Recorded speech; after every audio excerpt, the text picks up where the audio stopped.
what is the cloud versus what existed before. The early days of hippies playing with transistors and resistors and building the first computer in a garage. That generation, which was sneakernet and floppy disks and eventually hard drives, captured the imagination of people that wanted to have something that changed the way they worked. And so there was this physical ownership of a device.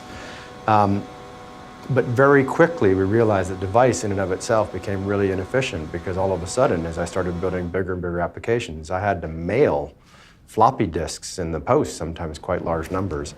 And so you needed the network.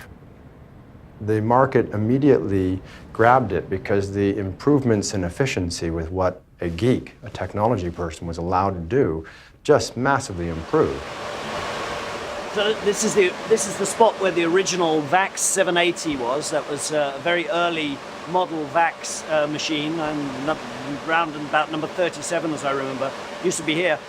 It was one of the most powerful computers available at that time, but my current mobile phone is worth, I don't know, hundreds of times the power of this one machine that used to stand here and drive the internet then.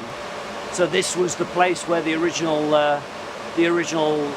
internet connection came in, only 64 kilobits per second, so it was not at all powerful.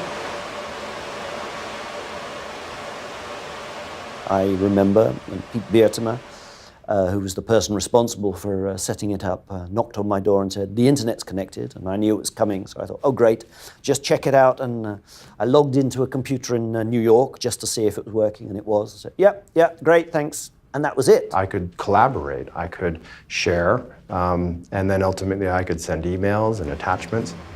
You're still in this world where you had to understand not just the device, but you had to understand the physical network that existed between you and the other person.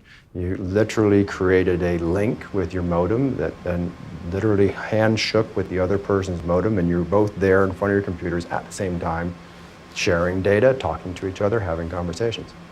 As I said, we were basically using a telephone line, so there was no specific cable for the internet then, because the internet wasn't that important. So we were basically just using one telephone connection 24 hours a day.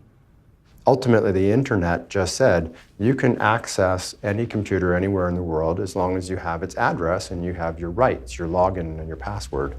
The person on the other side became disambiguated at that point in time.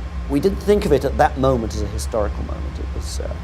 It was for us computer types, geeks, it was an exciting moment, but it took another 8 years, I think, before it really dawned on me, okay, this is really going to break through and it's going to come into people's homes, into their living rooms, and that it was a real historic moment at that time. If anything, the smartphone today really moved us to the I don't care world. I had a smartphone that automatically guessed what network I needed to use, whether it's a broadband or a Wi-Fi or a mobile network. And I would download an app, and as long as I put in my user details, I had no idea how the app was connected to the world or who actually ran it. I just knew that the app did whatever I wanted the app to do, and if I didn't like it, I'd just ignore it and download another app. Physically, the phone was still handshaking with a network. It was still connecting to a server located somewhere, running over all the same old boxes that have been around for the past 40 years, still accessing a hard drive somewhere in the world and getting data and allowing you to do something. So physically, it's all still there. The consumer has just been completely removed from it. They just say, I want to do something, and 20 seconds after a download, they're doing it.